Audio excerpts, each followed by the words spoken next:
evening, music world. John here from What's Spinning. Here tonight with something that I haven't done in a very long time, maybe since even late last year, and that would be the namesake of this channel, a big old vinyl update. Now, I'm going to be honest. I've been a little slower with my purchases this year. Lots been going on, but I do got a nice big old stack over here, and we're going to go through it. So without further ado, going to go through the new records in my collection, starting with a few of my favorites from the last few years, which is always something I'm on the lookout for. First up, I got a gift from my girlfriend, actually, and that would be the latest Bonobo record, the Fragments record. I thought that this record was a real just return to form for Bonobo. I liked a lot of his early stuff, but, this record here is a real return to form. And not only is this the Fragments record, this is the special edition that comes on a nice, clear vinyl that looks stunning, but also just love the inner art sleeves on this record. And it also comes with a series of some pretty awesome art prints that go along with some of the singles that dropped from this record. And yeah, like I said, I mean, this album, if you have kind of fallen off with Bonobo, which I certainly did for a while, definitely give this record a listen because it has so many great collaborations on here, like the one with Jim of the Woods or the track with Joji. Just a really great electronic and down-tempo record. Coming up next, I have a record from a year or two ago that has only grown on me more and more and more since it dropped. Initially, I was going to review it, which I didn't get a chance to. Yeah, but that would be the Shayna Cleveland record, Manzanita. I mean, I have talked a lot on this channel about my love for La Luz as well as Shayna Cleveland solo stuff. And this record here, this one packs a punch. I mean, not only are you getting, the usual Shayna Cleveland sound, but it's a little gothy in points, and I love that. It's pretty straightforward.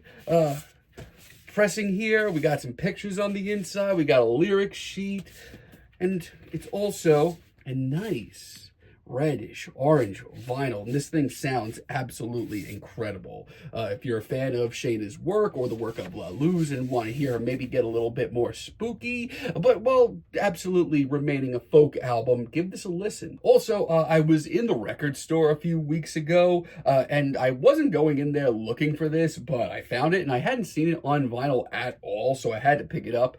It would be the George Clanton record of a few years ago, the Slide record. Yeah, really cool sort of vaporwave and experimental pop record with some nice 90s sheen to it. Yeah, I have never actually seen this pressed on vinyl, so I absolutely had to get it. Pretty straightforward. We got George on the front, and a very straightforward inside as well, but man, just look at this pressing. I mean, it is nice blue and white swirl, and it just sounds fantastic, especially with the production of the record being that it is. This thing on wax sounds absolutely killer. Right now, moving on to some of my favorites from this year, which I picked up a handful over the year. First up, we have an indie rock album that I did not expect to enjoy nearly as much as I did, mostly because I was very flimsy on the singles leading up to this thing, but I absolutely am not immune to its charm. That would be the new Vampire Weekend record, Only God Was Above Us. Hell yes. I mean, what a return to form this album is. I mean, Ezra and the boys, they really did the damn thing on this record. I mean, personally, I love this packaging. It's very New York. It's very, Manhattan, which does not shock me at all coming from Vampire Weekend. Got some pictures of the boys on the inside. Pretty straightforward. Nothing fancy black vinyl, but let me tell you, it sounds fantastic.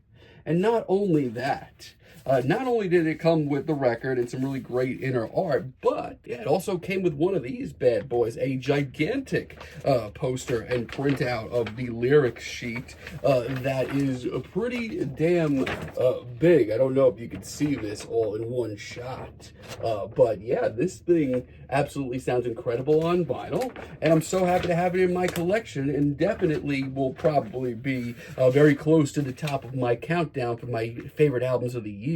Coming up next, what might be the band's swan song for a while as they are breaking up after this tour, the new Mets record. Up on Gravity Hill. I absolutely love this thing. I mean, I've been a Mets fan since they dropped their first album, kind of lost touch with them for a while, kind of fell in love with them again on the Atlas Vending record. And this record right here, man, it's a really great little noise rock project and garage rock as well. Also, love the simplicity, but the imagery on the album's inner workings. And as you can see, it's not a straightforward black vinyl. It's a very nice sort of pinkish clear vinyl. Also, really love the mix on this on vinyl. Like, it just sounds so much heavier on tracks like No Reservation. Yeah, really do love this new Mets project. Also, hey, really love this album too. Yeah, the new Yard Act album, Where's My Utopia? As a matter of fact, I mean, I initially loved this record once it dropped back earlier this year, but let me tell you, this thing has grown on me so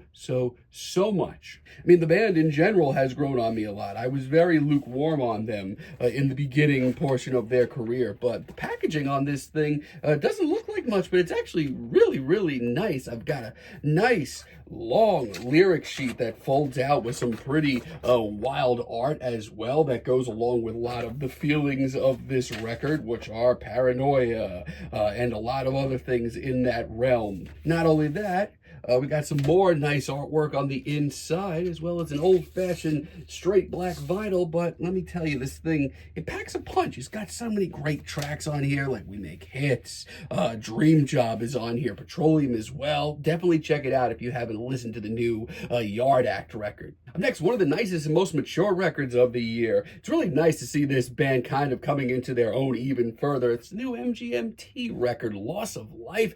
I mean, leading up to this thing, I did not know what we were going to be getting from a new MGMT record, especially after Little Dark Age was so different for the band. But this album here, it's a pretty classy little pop record. It's very 80s. It's got some really great psychedelic pop singles, and I honestly really do love the packaging on this quite a bit. Really love the inner art that we get here. Lots going on to dissect.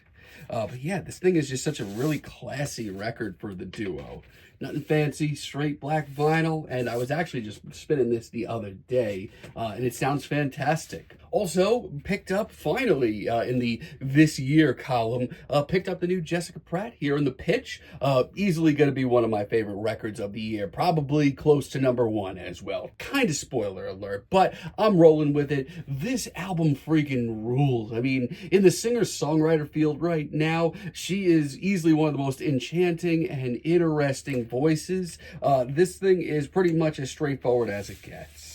But honestly, I haven't even gotten a chance to put it on the table just yet, but it looks beautiful. It's all glossy. It's nice. It's new. And Jessica's music just takes me to another realm and just can relax me on a day when I am not relaxed. Also, really do love the lyric sheet and artwork that we get in here as well. Definitely kind of brings together the themes of the record. Now, moving on to my favorites of this year that I've picked up. I just kind of got a couple of different things that I've picked up throughout the year, just some cool stuff I grabbed.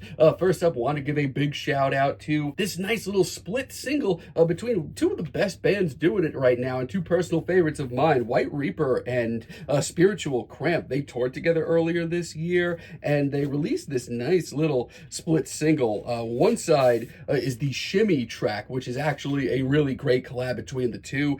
We also have on here Whatever You Say, Man, which is pretty decent. It's a pretty good single, but I definitely prefer Shimmy.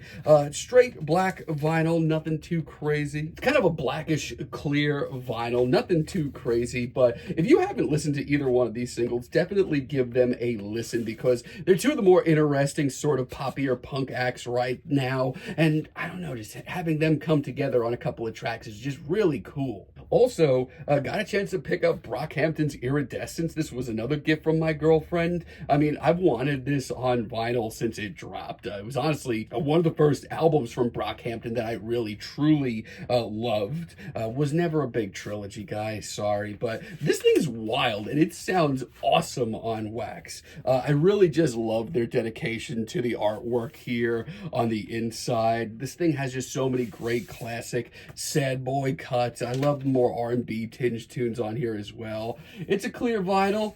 and it sounds freaking awesome, honestly. Also got some artwork on the inside here as well that goes along with a lot of the rest of the artwork here. Yeah, this thing sounds freaking great, and it's a record that I don't exactly see too often as well. So thanks, darling.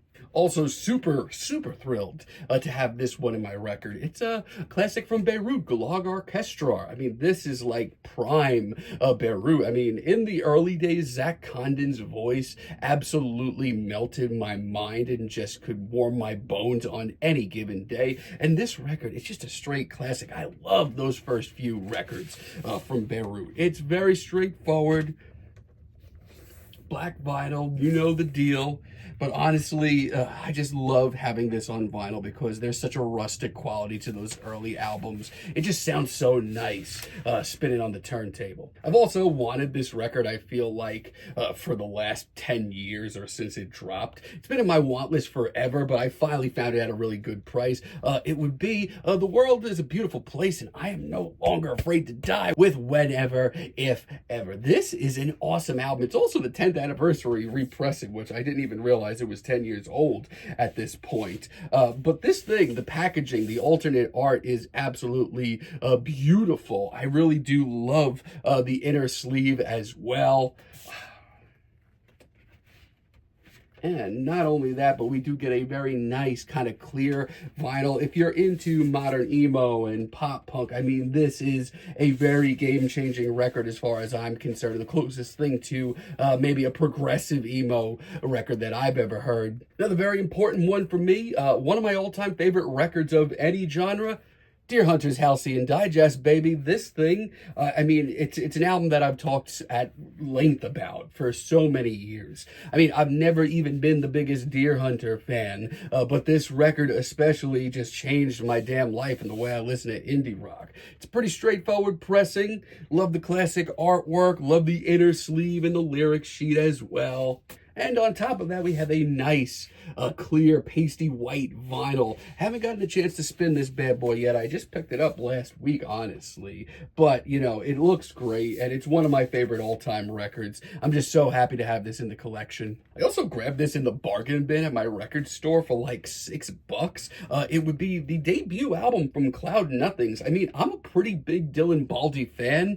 I mean, Attack on Memory is like one of my all-time favorite records. But this, I mean, it's not my favorite album in their discography, but I've always really appreciated the debut. It's got a lot of power pop tendencies. The hooks on this thing are really sticky. And it just sounds great after all these years still. I think it's underappreciated. Straight black vinyl, you know the deal.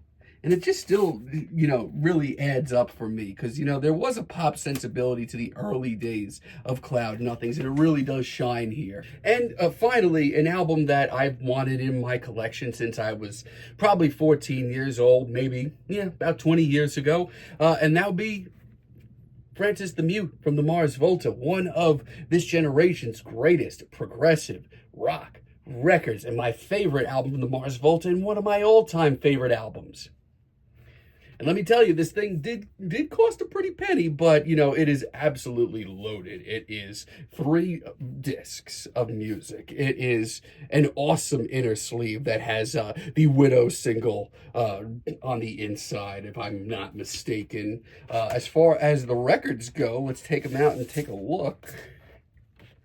They are a nice kind of pasty, sort of clear vinyl, but sort of not. And I mean, this is just a record that means so much to me. The fact that it's even in my collection just makes me smile alone as it is. Also, just really love this iconic inner artwork. So that's going to be my what's been added to my record collection. If you like this video, and videos in this style, be sure to give us a like, give us a subscribe, and stay tuned for List Week. It's coming early next week. I'll catch you soon, friends.